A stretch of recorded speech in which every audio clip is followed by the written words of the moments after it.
नमस्कार, good morning, सुप्रभात। मैं हूं आपके साथ आकांक्षा। साथ की बड़ी बात मॉर्निंग प्राइम में आप सभी का स्वागत है। देश और दुनिया में आज क्या खास होने वाला है, आज की बड़ी खबरें कौन सी रहेंगी, पूरा अपडेट आपको सुबह के इस बुलेटिन में मिलेगा। लेकिन उससे पहले एक नजर सुर्खियों पर।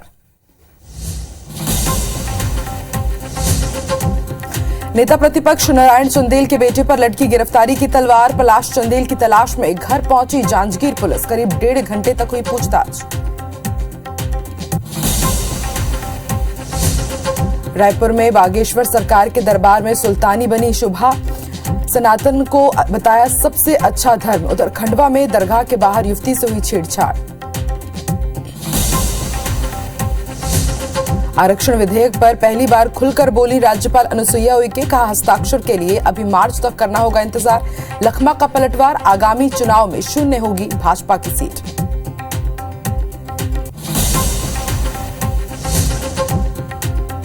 मध्य प्रदेश के 19 नगरीय निकायों के आज आएंगे नतीजे। सुबह 9 बजे से शुरू होगी मतगणना।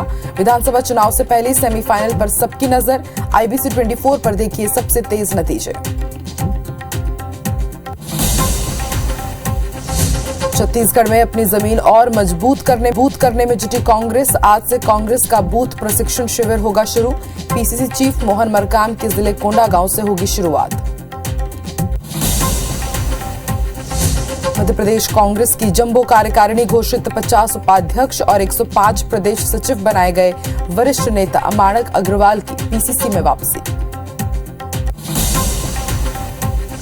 आज बलौदाबाजार जिले के दौरे पर रहेंगे सीएम भूपेश बघेल। सरोरा और पुरैना खपरी में करेंगे भेंट मुलाकात। गढ़ कलेवा का भी करेंगे उद्घाटन। रायपुर में सांसद खेल महोत्सव का शुभारंभ करेंगे पूर्व सीएम रमन सिंह। उधर भारतीय जनता युवा मोर्चा निकालेगी भ्रष्टाचार मुक्त छत्तीसगढ़ साइकिल यात्रा। छत्तीसगढ़ में आज से हड़ताल पर जाएंगे 1 लाख से ज्यादा आंगनबाड़ी कार्यकर्ता। दूसरी तरफ जूनियर डॉक्टर्स की हड़ताल का 5वां दिन। मध्य प्रदेश में अब बिजली कर्मियों ने भी खोला मोर्चा। और रायपुर के बाद इंदौर में क्रिकेट का खुमार। इंदौर पहुंची इंडिया और न्यूजीलैंड की टीम। मैच से पहले आज दोनों टीमें करेंगी प्रैक्टिस। सीरीज में भारत को 2-0 से अजय बढ़त।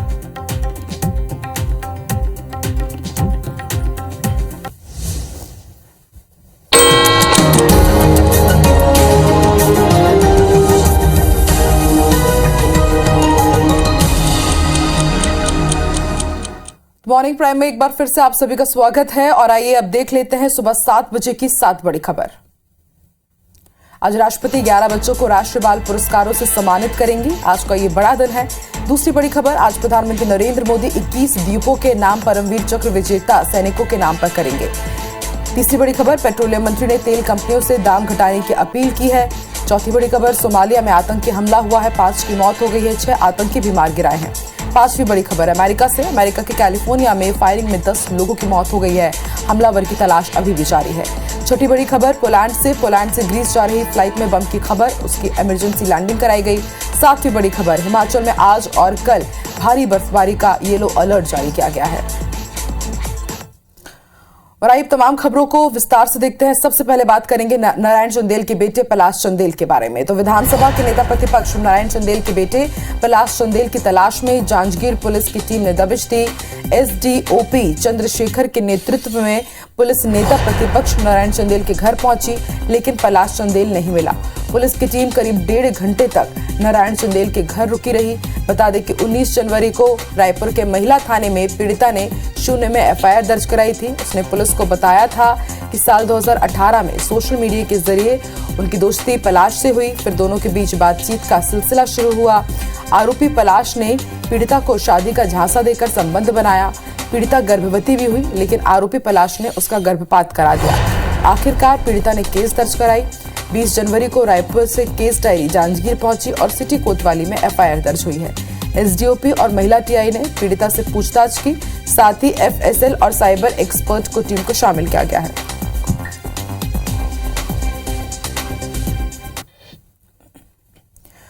और ज्यादा जानकारी के लिए रुक कर लेते हैं जांजगीर का हमारे सहयोगी राजकुमार साहू इस वक्त लाइव जुड़ रहे हैं। राजकुमार, कल 1.5 घंटे तक पुलिस नारायण चंदेल के घर में पहुंची, लेकिन पलाश का कुछ भी पता नहीं चल पा रहा है। कुछ इनपुट्स मिले कि आखिर पलाश है कहां पर और पुलिस आगे किस तरह के कदम उठाएगी उसकी गिरफ्तारी के लिए, और इस मामले में अब तक क्या कुछ हुआ है, बताइए दर्शकों को।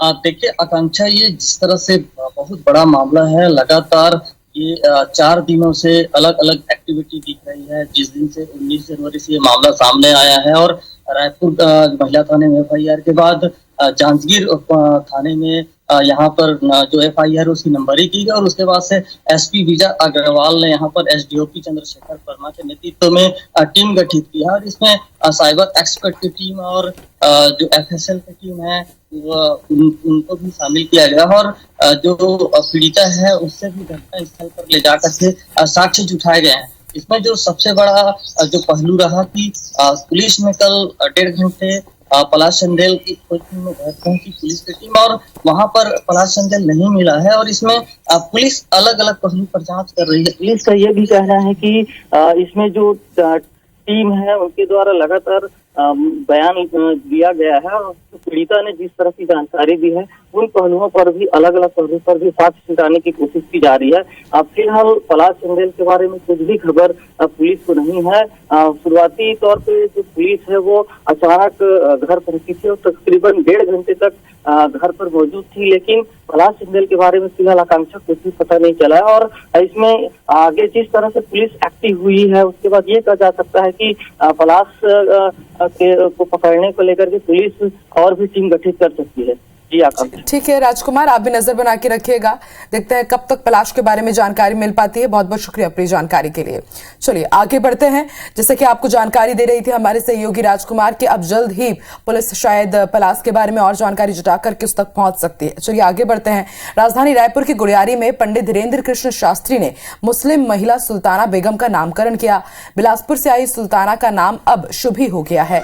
इस बीच बागेश्वर धाम के पंडित धीरेन्द्र कृष्ण शास्त्री ने सुल्ताना से राखी बंधवाई और उसे सनातन धर्म में प्रवेश दिलाया। इसके बाद कथा शुरू हुई। सनातन धर्म अपनाने के बाद शुभी ने कहा कि मुझे किसी से डर नहीं है, मुझे हनुमान चालीसा याद है, धीरेन्द्र शास्त्री मेरे भाई हैं। बहुत लोगों ने मुझे जात पात और अकेली है फायदा उठाने की बहुत कोशिश की मेरी कि ऐसी होगी वैसी होगी, इसके माँ बाप नहीं है, गंदी होगी, कुलक्षणी होगी, चरित्रहीन होगी, तो बहुत तरह से मेरे ऊपर लांछन लगे। बहुत लोगों ने मेरे को गलत आरोप लगा के मेरे काम से छुड़वा दिया। उन सब से विनती है कि मैं वैसी नहीं थी, आप लोगों ने मुझे हर तरह से गलत समझा। अगर मैं गलत होती, जो खुद सबके गुरु है, जो अंतर्यामी है, अगर मेरे अंदर गंदगी होती तो उनको दिखती। तो क्या करेंगी अब, कहाँ रहेंगी, क्या करेंगी आप जी? कहाँ रहेंगी, क्या करेंगी अब? अभी तो किराए के घर पे ही रहूंगी और कोई अच्छा काम ढूंढूंगी, क्योंकि मैं जहाँ काम करती थी उन्होंने मेरे सामने कह दिया था कि कल से काम में मत आना। आज मेरी ड्यूटी थी, काम था, जहाँ भी था वो मैं नहीं बताऊंगी। यहाँ किसी आश्रम में जाएंगे? नहीं, अभी मैं अपना काम ढूंढूंगी। परिवार वालों से बात हुई है कल से कुछ? नहीं, अभी कोई बात नहीं, अभी कोई बात नहीं। उन्होंने कुछ कहा है अभी कुछ नहीं कहा। सुबह कोई डर तो नहीं है कि कोई आप पे हमला करेगा जो आपने धर्म छोड़ा है, किसी कोई आपको? मैं पूजा पाठ अच्छे से करती हूँ। तो पंडित धीरेन्द्र कृष्ण शास्त्री के चमत्कार दिखाने के प्रश्न पर सीएम भूपेश बघेल ने कहा है कि चमत्कार दिखाना जादूगरों का काम है। कई लोगों को सिद्धियां मिलती हैं, लेकिन चमत्कार नहीं दिखाना चाहिए। सीएम ने कहा सिद्धियों का प्रयोग चमत्कार दिखाने में नहीं करना चाहिए। धर्म बचाने का ठेका लेने वाले धोखे में हैं। बीजेपी का छत्तीसगढ़ में डबल इंजन की सरकार वाले आह्वान पर सीएम भूपेश बघेल ने कहा कि छत्तीसगढ़ को डबल इंजन सरकार की जरूरत नहीं है। नेता प्रतिपक्ष नारायण चंदेल के बेटे पर रेप मामले पर सीएम भूपेश बघेल ने कहा कि इस पर बीजेपी नेता कुछ नहीं बोल रहे हैं। धान खरीदी को लेकर सीएम भूपेश बघेल ने कहा कि सबसे ज्यादा किसानों ने यहां धान बेचा है। सीएम ने यह भी कहा कि भाजपा किसान और आदिवासी विरोधी है, आरक्षण लटका कर रखे हैं पिछले दरवाजे से।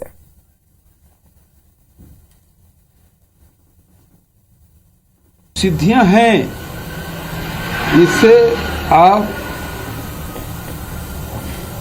जो साधना क्षेत्र में सिद्धियां प्राप्त कर सकते हैं, लेकिन इसको चमत्कार दिखाना नहीं चाहिए। ये जादूगरों का काम है, इससे समाज में जड़ता आती है। डबल इंजन की सरकार में राजीव गांधी किसान न्याय योजना नहीं मिलने वाला है, कमल सिंह को दिए नहीं। 2014 से आ गए थे डबल इंजन, वहां तो बोनस भी खत्म कर दिया था। तो डबल इंजन नहीं, एक ट्रबल इंजन है। किसानों को कोई राहत नहीं मिलने वाला है। बेटी बचाओ बेटी बढ़ाओ। आस्था और अंधविश्वास की लड़ाई सड़क पर आ गई है। पंडित धीरेन्द्र कृष्ण शास्त्री के समर्थन में बीजेपी विधायक नारायण त्रिपाठी ने मोर्चा खोल दिया है। विधायक नारायण त्रिपाठी अपने समर्थकों के साथ पंडित धीरेन्द्र शास्त्री के समर्थन में 10 नंबर मार्केट स्थित फुलवारी मार्केट पहुंचे। फुलवारी मार्केट में नागपुर के श्याम मानव के खिलाफ एफआईआर दर्ज कराने के लिए एसीपी हबीबगंज वीरेंद्र मिश्रा को ज्ञापन सौंपा और पंडित धीरेन्द्र शास्त्री को बदनाम करने वालों पर केस दर्ज करने की मांग की। विधायक नारायण त्रिपाठी ने हिंदू धर्म और हिंदू गुरुओं पर प्रश्न उठाने वालों को राक्षस बताते हुए कहा कि नागपुर और बिहार में कई राक्षस हिंदू धर्म पर प्रश्न उठा रहे हैं। कौन सा ऐसा धर्म है और कौन से लोग हैं जो भूत पिशाच को नहीं मानते। धर्म गुरुओं के अपमान के लिए ये आज यहाँ सब इकट्ठा हुए हैं। जो बाबा बागेश्वर धाम के खिलाफ श्याम मानव नागपुर में जो गलत ढंग से बयानबाजी किए, उसके खिलाफ हम लोग इकट्ठा हुए हैं कि श्याम मानव के खिलाफ थाना में केस रजिस्टर्ड हो, उनके खिलाफ कार्रवाई हो। इसके लिए हम आंशिक रूप पर आज ये बात करके ज्ञापन सौंपना चाहते थे, आज ज्ञापन सौंपेंगे। इसके बाद यदि कार्रवाई नहीं होती तो ये लड़ाई बड़े स्तर पर लड़ी जाएगी। बात करते हैं खंडवा की। खंडवा के एक दरगाह में युवती से छेड़छाड़ का मामला सामने आया है, जिसकी शिकायत पर पुलिस ने आरोपी के खिलाफ केस दर्ज कर लिया है। युवती अपनी नानी के साथ दरगाह पहुंची थी, जहां चिराग के पास अगरबत्ती लगाने के दौरान खुद को दरगाह का सेवक बताकर गनी कुरैशी पीछे से आया और युवती को पकड़ लिया। जिसकी शिकायत करने युवती परिवार के साथ मोघर थाने पहुंचे, जहां पुलिस ने आरोपी के खिलाफ कई धाराओं के तहत केस दर्ज कर लिया है। पुलिस का कहना है कि आरोपी दरगाह में छेड़छाड़ के बाद पीड़िता के घर भी पहुंचा था। मोघर थाना प्रभारी का कहना है कि मामले की जांच की जा रही है। खासावली क्षेत्र स्थित एक दरगाह पर एक युवती अपनी नानी के साथ गई थी। वहां पर मुजावर बनकर आरोपी गनी कुरैशी के द्वारा उसके साथ छेड़खानी की घटना घटित की है। प्रथम सूचना रिपोर्ट दर्ज कर ली है थाने पे और जल्दी उस पर वैधानिक कार्रवाई की जाएगी। सनातन धर्म पर हर तरफ से चोट देने की कोशिशें हो रही है। सवाल उठाने वालों में दक्षिण भारत से रिटायर्ड प्रोफेसर से लेकर मध्य प्रदेश के बड़े नेता शामिल हैं। अब सवाल यह है कि इस तरह से हिंदू धर्म की आस्था पर चोट करने का ये जो नया सिलसिला शुरू हुआ है, ये सिर्फ संयोग है या कोई प्रयोग है। पहली ये रिपोर्ट देखिए। चिंता मत करो, हम सनातन का झंडा पूरे समय विराट कराएंगे। बागेश्वर धाम सरकार को चुनौती। दरबार में चमत्कार को लेकर देश भर में छिड़ी बहस के बीच सनातन पर प्रहार को लेकर एक और बड़ा विवाद उठ खड़ा हुआ है। एक रिटायर्ड प्रोफेसर और लेखक के.एस. भगवान ने कर्नाटक के मांड्या में भगवान श्री राम को लेकर सवाल उठाया है कि उन्हें कैसे आदर्श माना जा सकता है। के.एस. भगवान ने कहा है, राम राज लाने की बात होती है। अगर कोई वाल्मीकि रामायण का उत्तरकांड पढ़ता है तो ये प्रमाणित होता है कि राम आदर्श नहीं थे। उन्होंने 11,000 साल तक शासन नहीं किया, बल्कि सिर्फ 11 साल शासन किया। राम दोपहर में सीता के साथ बैठते थे और पूरे दिन पीते थे। बिना परवाह किए पत्नी सीता को वन में भेज दिया। पेड़ के नीचे तपस्या कर रहे शूद्र शाम्बू का सिर काट दिया। वो कैसे आदर्श हो सकते हैं? के.एस. भगवान के इस बयान के बाद संत समाज बेहद आक्रोशित है। संत समाज ने कर्नाटक सरकार को एक्शन लेने की सीधी चेतावनी दी है। साथ ही प्रोफेसर को शास्त्रार्थ की चुनौती भी दी है। कहीं भी इस तरह का जिक्र नहीं है और कहीं किसी ग्रंथ में ऐसा नहीं है। मैं चैलेंज करता हूँ, अयोध्या से मैं तपस्वी छावनी पीठाधीश्वर जगत गुरु परमहंस आचार्य जो कर्नाटक के अपने को के.एस. भगवान लिखते हैं, उनको मैं शास्त्रार्थ की चुनौती देता हूं कि हनुमान चालीसा से लेकर ऋग्वेद तक और जिस वाल्मीकि रामायण का चर्चा कर रहे हैं, कहीं भी वो आकर के हमसे चर्चा कर लें, शास्त्रार्थ कर लें। और इस तरह से अगर देश में अस्थिरता पैदा करने के लिए कोई भी जहर उगलेगा तो उसको बर्दाश्त नहीं किया जाएगा। और मैं कर्नाटक सरकार से यहीं से कहा, जितना जल्दी हो सका इस व्यक्ति के ऊपर विधिक कार्रवाई करो। उनका कुकृत्य रहा होगा, उनके इसी जीवा के कारण जो है उनका मुख पे कालिक पोता गया। अर्थात इनके जो जीवा ही सबसे बड़ा विनाशकारी है। ऐसे व्यक्तियों का जो जीवा छत विच्छत कर खंडित कर देना चाहिए, अर्थात इनके जीवा को काट देना चाहिए। किंतु हम जो है सनातनी लोग अपने संविधान का पूर्ण सम्मान करते हैं, इसलिए हम कानून से इस बात की जो है दरखास्त करेंगे कि इनको जो है कड़ी से कड़ी सजा दी जाए। वाल्मीकि रामायण के साथ साथ चर्चा में रामचरितमानस भी अचानक से आ गया। बीजेपी से समाजवादी पार्टी में गए स्वामी प्रसाद मौर्य ने मानस को लेकर कहा कि इसमें बहुत से तथ्य ऐसे हैं जिन्हें हटाए जाने की जरूरत है और इस पुस्तक पर पाबंदी लगाई जाए। कि मैं स्वांता सुखाय के लिए इसको लिख रहा हूं। तुलसीदास जी ने रामचरितमानस को अपनी खुशहाली के लिए लिखा है। स्वांता सुखाय तुलसी रघुनाथ गाथा, और उसको उसमें विभिन्न प्रकार का भाषा निबंध का इस्तेमाल करते हुए लिखा है। तो उनके लिखने पर ऐतराज नहीं, लेकिन वो अंश जिससे एक बहुत बड़े वर्ग, महिला समुदाय, एक वर्ण शूद्र समाज, तमाम जातियां को इंगित करते हुए अपमानित किए जाने की टिप्पणी की है। स्वाभाविक है आक्रोश इसे लेकर भी भड़का हुआ है। स्वामी प्रसाद मौर्य जी ने जो बयान दिया है वो डिप्रेशन में दिया है, क्योंकि वो राजनीति में जो जब से चुनाव हारे हैं वो जनता ने उनको नकारा है, तब से वो बहुत ही जो है दुखी है। अचानक से देश के अलग अलग हिस्सों से आस्था पर आघात और बयानबाजी का जो सिलसिला चल पड़ा है, उसे देखते हुए इसके जल्दी थमने के आसार नजर तो नहीं आ रहे। Bureau report, IBC 24। छत्तीसगढ़ में आरक्षण के मुद्दे पर सियासत थमने का नाम नहीं ले रही है। आरक्षण संशोधन विधेयक पर राज्यपाल ने अभी तक हस्ताक्षर नहीं किए हैं।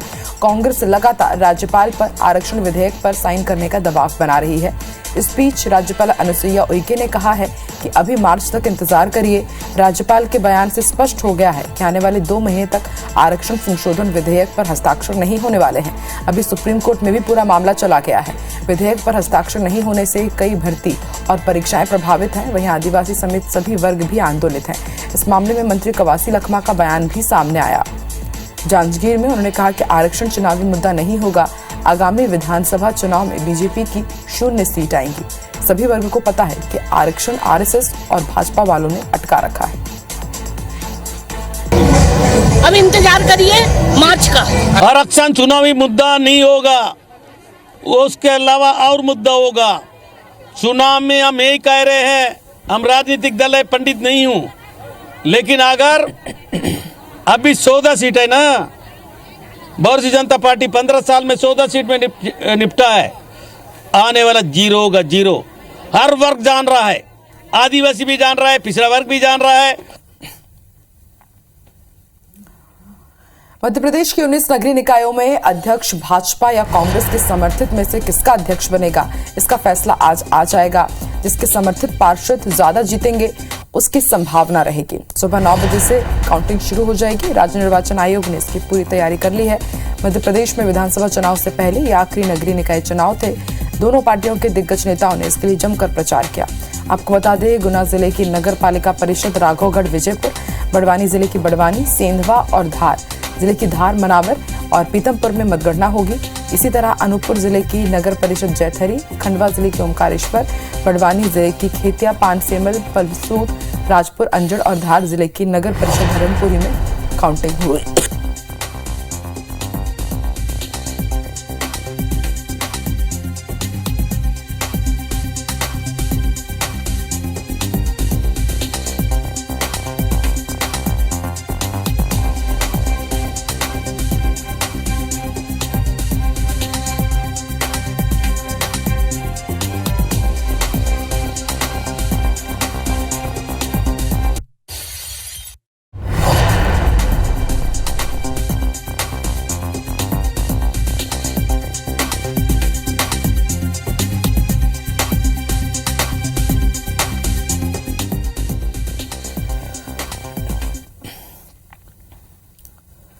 सीएम भूपेश बघेल आज बलौदाबाजार जिले के दौरे पर रहेंगे। मुख्यमंत्री सरोरा और पुराना खपरी में भेंट मुलाकात करेंगे। आम जनता से बातचीत कर सरकारी योजनाओं का फीडबैक भी लेंगे।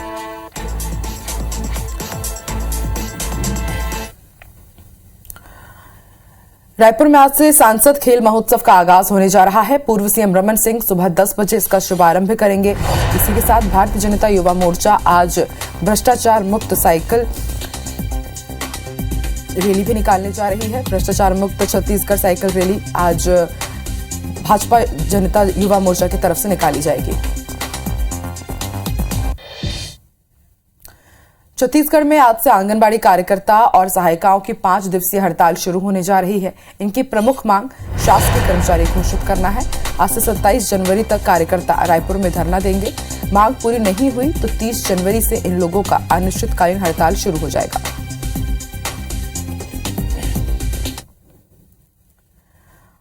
आगे बढ़ते हैं, बड़ी खबर आपको रायपुर से बता दें। जूनियर डॉक्टर्स की हड़ताल का आज 5वां दिन है। डॉक्टर्स की हड़ताल से मरीज परेशान हो रहे हैं। डॉक्टर्स ने ओपीडी और इमरजेंसी सेवाएं भी बंद कर दी है। इनकी मांग है कि इनका मानदेय बढ़ाया जाए। 3000 से ज्यादा जूनियर डॉक्टर्स इस वक्त हड़ताल पर है। तो वहीं मध्य प्रदेश में बिजली कर्मचारी भी अब अनिश्चितकालीन हड़ताल पर जाने वाले हैं। कर्मचारियों की हड़ताल का आज 3रा दिन है। 3 सूत्रीय मांगों को लेकर ये प्रदर्शन कर रहे हैं। यूनाइटेड फोरम ने हड़ताल का समर्थन किया है। कर्मचारियों को पीसीसी चीफ कमलनाथ का भी समर्थन मिला है।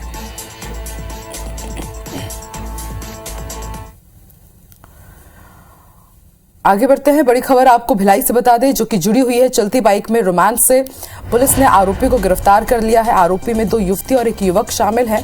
एसपी ने आरोपियों को जमकर फटकार भी लगाई है और माना यह जा रहा है कि गंभीर धाराओं के तहत इनके ऊपर कार्रवाई भी हो सकती है। आपको बता दें, प्रेमी जोड़े के रोमांस का ये वीडियो वायरल हुआ था और अब एसपी ने आरोपियों को जमकर फटकार लगाई है। इन्हें गिरफ्तार किया गया और अब गंभीर धाराओं के तहत कार्रवाई की तैयारी है। दुर्ग की कुम्हारी पुलिस ने छात्रा से दुष्कर्म करने वाले आरोपी को गिरफ्तार कर लिया है। आरोपी रोहित साहू के खिलाफ पॉक्सो एक्ट के तहत कार्रवाई की गई है। घटना ढाब गांव की है, जहां शौच के लिए गई छात्रा को आरोपी ने हवस का शिकार बनाया था। घटना के बाद से वो फरार चल रहा था। पुलिस ने मोबाइल लोकेशन के आधार पर उसे ढूंढ निकाला।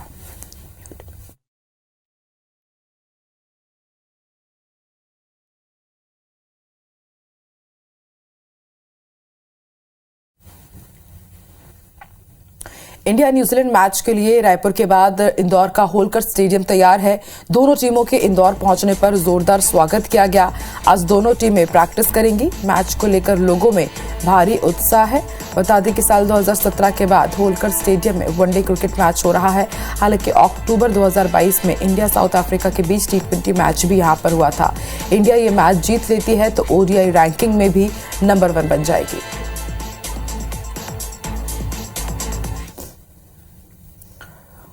और इसी के साथ की बड़ी बात मॉर्निंग प्राइम में फिलहाल इतना ही। आगे देखिए छत्तीसगढ़ी भाषा का नंबर 1 बुलेटिन हमर बानी हमर गोर श्रवण तब्बोली के साथ। मुझे दीजिए इजाजत। नमस्कार।